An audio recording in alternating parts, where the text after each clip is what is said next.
कहते हैं जब ऊपर वाला देता है तो छप्पर फाड़ कर देता है। कुछ ऐसा ही क्या भारत के साथ हो रहा है। जहां भारत के खजाने ने रिकॉर्ड तोड़ा है तो वहीं अमेरिका को भारत ने 260 बिलियन डॉलर का कर्ज दिया है और अब क्या उसका फायदा भारत को मिलने लगा है। जियोपॉलिटिक्स में बहुत कुछ चल रहा है। हमेशा की तरह CIS न्यूज नेटवर्क के इस एपिसोड में जानने को मिलेगा बहुत कुछ। आइए जानते हैं इन खबरों को विस्तार से। एक आर्टिकल देख रहे हैं, चीन के बारे में अब धीरे धीरे रिपोर्ट निकलकर सामने आनी शुरू हो गई है कि उसकी स्थिति कैसी हो रही है। चीन के अंदर जो बौखलाहट है, बौखलाहट क्यों है वो भी दिखने को मिलने लगा है। चाइना के जो इकोनॉमिक्स हैं, जो अर्थशास्त्री हैं, उनका कहना है कि अगर इसी तरीके से अमेरिका और चाइना के बीच में बैटल ग्राउंड बनकर रह गया, युद्ध का क्षेत्र बनकर रह गया व्यापार, तो बहुत ज्यादा नुकसान होने वाला है और ये नुकसान इतना लंबा होगा कि बर्बादी का कारण बन सकता है। अब इसका एक बड़ा उदाहरण देखिए। मई महीने की चाइना की एक रिपोर्ट आई है,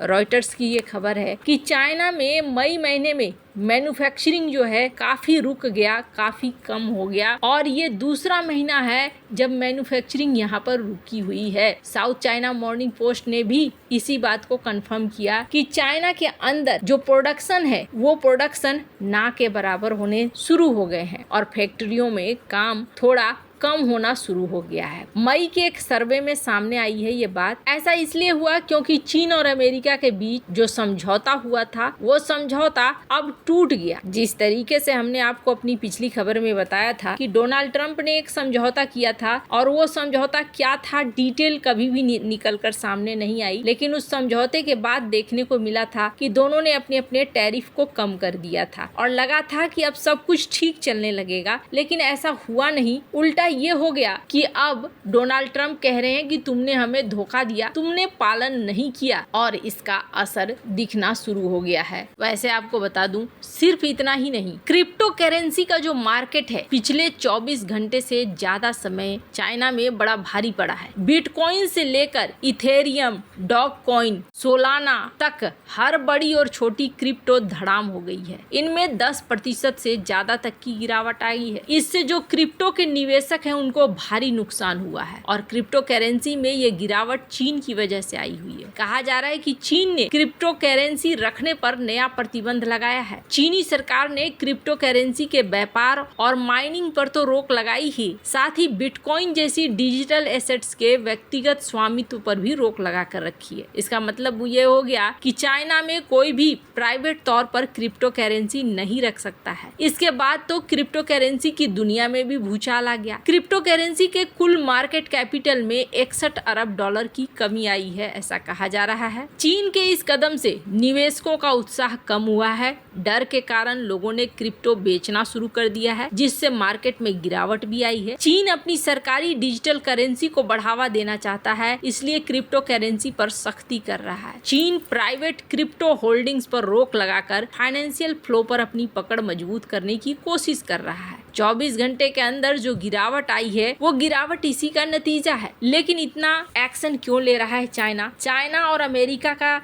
जो ये व्यापार युद्ध है, ये व्यापार युद्ध हर फॉर्म में आगे बढ़ रहा है। अभी अमेरिका की तरफ से क्रिप्टो करेंसी को बड़ा बढ़ावा दिया जा रहा है। खासकर अगर बात करें तो डोनाल्ड ट्रंप अपने प्राइवेट फर्म्स भी यहाँ पर चला रहे हैं कथित तौर पर। अब उन्हें भी चाइना के इस फैसले से एक झटका ही मिल रहा है। चाइना हालांकि ये जो भी कर रहा है ये अपने देश की सुरक्षा के लिए, अगर आप उसके दृष्टिकोण से देखें तो बहुत सही है कि वो अपने देश की सुरक्षा अपने हाथ में रखना चाहता है, किसी और के ऊपर निर्भर नहीं रहना चाहता है। लेकिन हाँ, व्यापारिक दृष्टिकोण से अगर आप देखें तो चाइना का ये कदम भी उसके इकोनॉमी के लिए नुकसानदायक है, कम से कम शुरुआती दौर में तो जरूर। ये चाइना की स्थिति है। वहीं बात करें भारत, तो भारत के लिए इस वक्त खजाना लगता है जैसे खुद ब खुद खुल रहा है। जैसे जैसे ग्लोबल सप्लाई चेन बदल रहा है वैसे वैसे इसका फायदा भी भारत को होता हुआ दिख रहा है। भारतीय रिजर्व बैंक ने अपना साप्ताहिक आंकड़ा रिलीज किया है। 23 मई को समाप्त सप्ताह में देश के विदेशी मुद्रा भंडार में करीब 7 बिलियन डॉलर की अच्छी खासी बढ़ोतरी हुई है और भारत का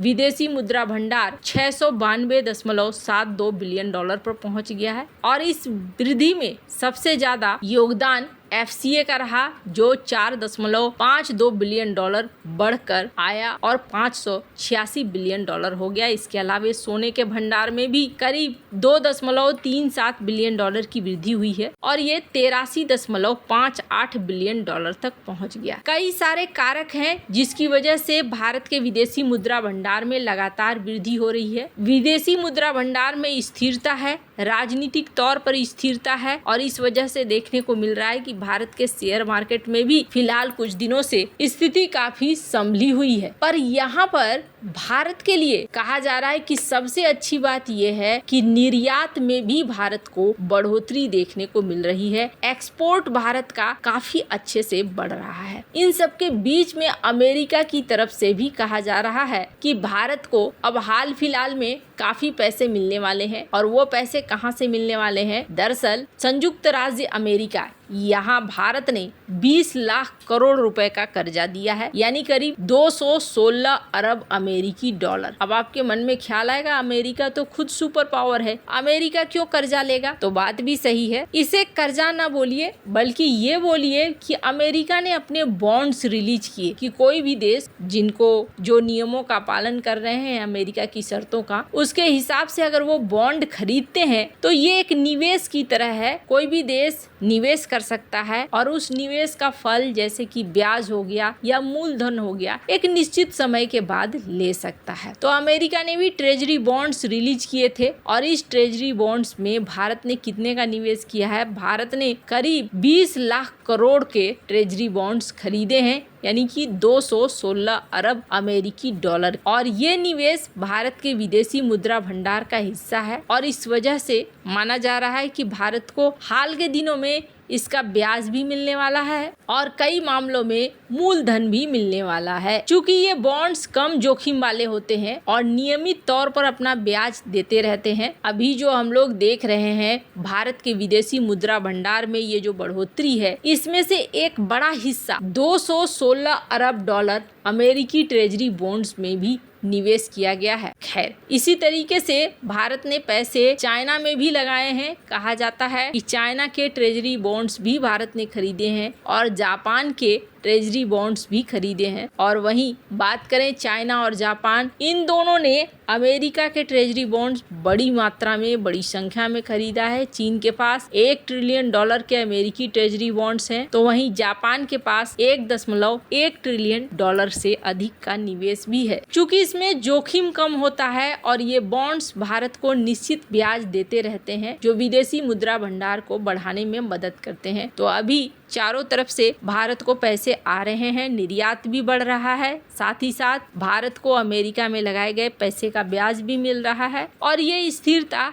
भारत के कामयाबी के रास्ते खोल रही है। आपको क्या लगता है इन सब मामले में? आपकी क्या राय है? कमेंट कर जरूर बताएं। जल्द मिलते हैं अगले वीडियो में नई खबर के साथ।